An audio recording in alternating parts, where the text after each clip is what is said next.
Fall is upon us, and I'm going back to my garden. It's time to harvest, and it's time to dig out some of the potatoes. And I remember when I was working in Ukraine, I worked for PwC, and it's a consulting company, and we had a contract for.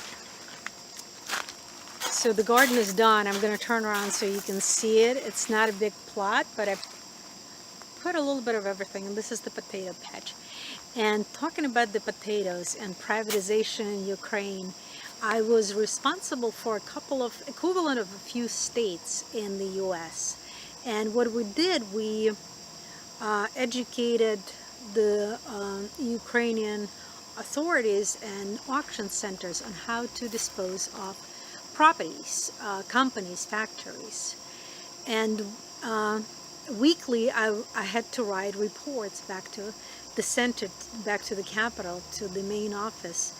And when the harvest season starts or begins, or when people start planting and harvesting, there is a lot of sort of sustained living. People have gardens like this and country houses, or dachas as we call them, and they plant stuff, and some are bigger, some are smaller, but everybody has something.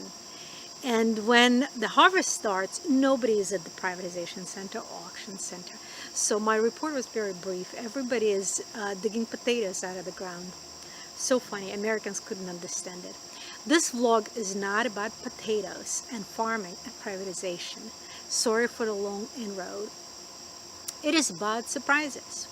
So you know how in life we grow older and we want everything predictable. Everything predictable. If nothing changed, we would be so happy. We wouldn't have any anxiety. And that's not how life is. Life is a constant change, perpetual change. And as long as you think that you are all steady and settled, trust me, you're going to have surprises.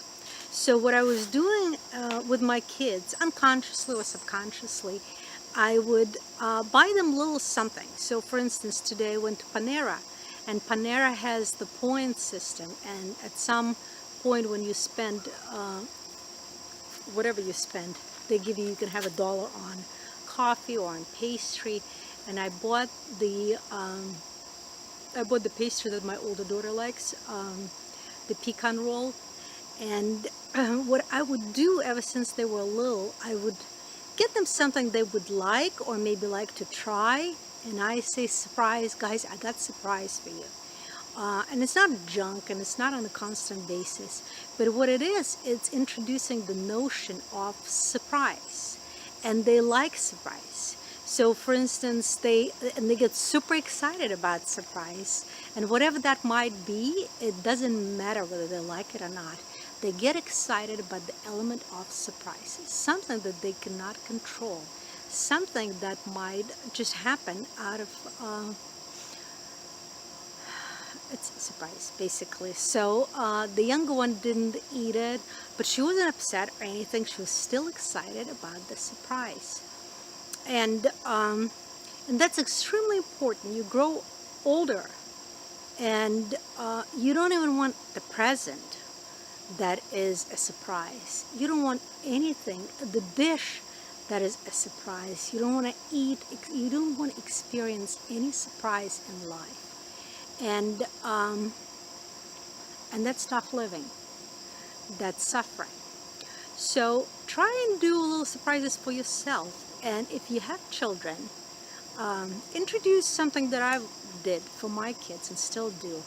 Surprise. Make them love surprise.